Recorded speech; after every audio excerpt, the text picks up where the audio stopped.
जिस बात को लेकर, क्योंकि मैं लंबे समय से, मेरा लगभग 38-39 साल आना जाना इस धरती पर शुरू हो गया साथी। और जब मैं लोकसभा का चुनाव लड़ रहा था तब ये भांडेर विधानसभा का जो आपका क्षेत्र है, ये ग्वालियर लोकसभा में लगता था।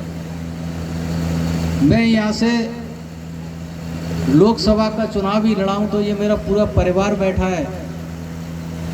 स्वामी शरण जी ने एक बात कही, वो बात काफ़ी अच्छी कही कि भाई जब हम शोक सभा करते हैं तो केवल एक ही समाज के लोगों को हम क्यों बुलाते हैं। ये बात बहुत बड़ी बात है, समझने की बात है।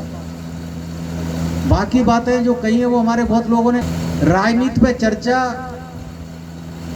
परम पूज्य महात्मा फुले ने कहा था उस टाइम पर, सत्य शोधक समाज की जब स्थापना की तब उन्होंने कहा कि सच को सच, ये वास्तविकता है।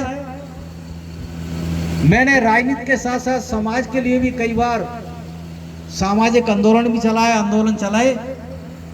सही है कि शोक सभा के लिए, क्योंकि शोक सभा सबसे पहले हम लोगों ने ग्वालियर में शुरू की और हम लोगों ने उसमें सारी बिरादरियों को बुलाते थे।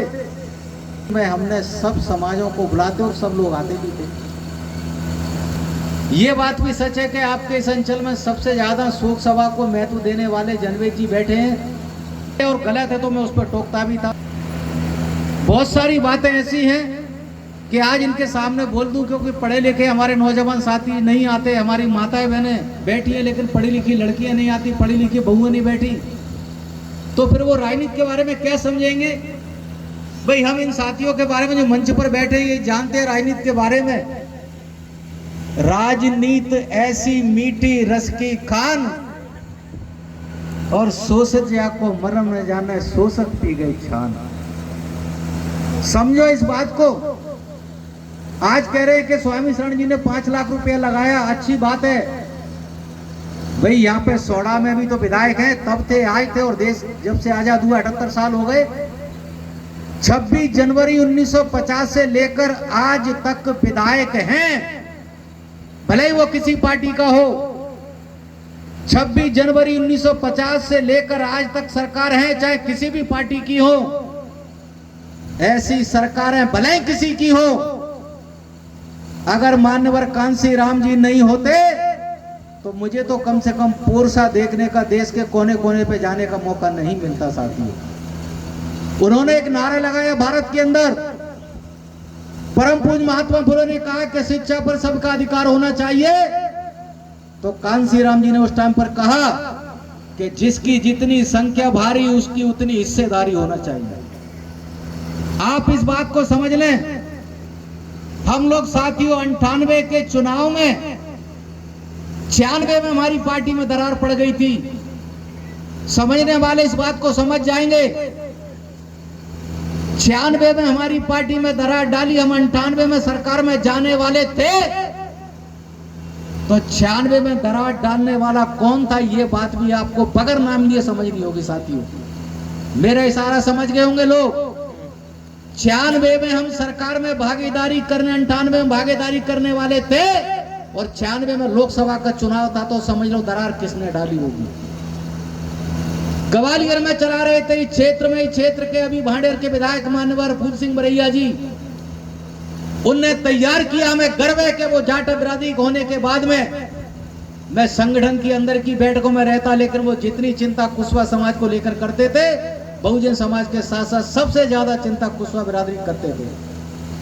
पटवारी जी को वास्तव में चुनाव लड़ाया था हमने, तो ये भी बात समझनी पड़ेगी, कहना पड़ेगी कि 5 बार यहां से कुशवाहा को लोकसभा का टिकट दिया, आप जिता लेते, क्यों नहीं जिता पाए। और हमने निरंतर यहां से कुशवाहा बिरादरी को भिंड जिले से विधानसभा का टिकट दिया साथियों। भले ही लार ना सही तो अटेर से दिया तो था साथियों बरैया जी ने टिकट। ऐसे नेता के सहारे जब हम आगे बढ़े तो दुश्मनों को लगा के भाई रोको, कैसे भी रोको। कि आप इस पेड़ को काट सकते हो आप लोहे के सहारे बिना उसके, जब तक कुल्हाड़ी में अगर आप लकड़ी का बेड नहीं डालोगे तो पेड़ को काट नहीं सकते साथियों। इसलिए मेरी कुछ बातों को इशारे में समझो और नौजवानों से मैं खुलकर बात करता हूं। मैं अभी 1 घंटे पहले आ गए तो बैठा था, मैं चर्चा कर रहा था। चाहे जैसे बोल देते हो कि अभी 2003 में पार्टी टूटी, लेकिन 96 में क्या हुआ, 98 में क्या हुआ, उस बात को भी तो समझो। हम तो 96 में साथियों, 98 में भागीदारी और 2003 में अगर नहीं टूटते तो सीधी सरकार में जाने वाले लोग थे। हमने बनाए साथी, और मैं जिस पार्टी से उस टाइम पर दतिया में प्रभारी रहा, मैंने उस चुनाव चिन्ह से मैंने 8 कुशवाहों को टिकट दिए और 4 परिषदें थी, मैंने 4 में से 2 कुशवाहों को उपाध्यक्ष बनाया साथी। जिस पार्टी में हो आप उस पार्टी के पीछे लग के बात करते हो, उस पार्टी में रहकर अधिकार से बात करो, जैसे बाबा साहब पूरे देश में पूरी दुनिया में बात करते थे। शोक सभा में साथियों, चूंकि मुझे राजनीतिक बात करने की ज्यादा आदत है, इसलिए मैंने राजनीति की चर्चा की है। अब माताएं बहनें बैठी है, कुछ पढ़ी लिखी लड़कियां होती तो मैं उनके सामने, हमारी बहन बेटी है, बहू है, वो उनके सामने बात करता कि जैसे अब देखते हैं आप, उदाहरण के तौर पर सास अपनी माँ से, सास अपनी बहू से बोलती है कि चल बेटा मैं तुझे मंदिर पे दर्शन करा के लाऊंगा, और जो तुझे मांगना हो चल के मांग लेना। ये बात है, मैं अपनी इन चची या ससुर के लिए खाना बनाना है, घर में और सारे साथियों के लिए खाना बनाना है, कि नहीं चल मंदिर पर, चल मंदिर पर वहां जाना। तो जैसे ही बहू को लेकर जाते तो चलते चलते चलते चलते जाकर बहू सीढ़ियों के सामने बैठ जाती है। वो कहती है माता जी मैं अब नहीं जा सकती, ये बात को आप समझ लो, मैं अब नहीं जा सकती। बोले क्यों? कि नहीं माता जी मेरी अब इच्छा नहीं है। तो वो कहती पता नहीं कैसी बहू मेरे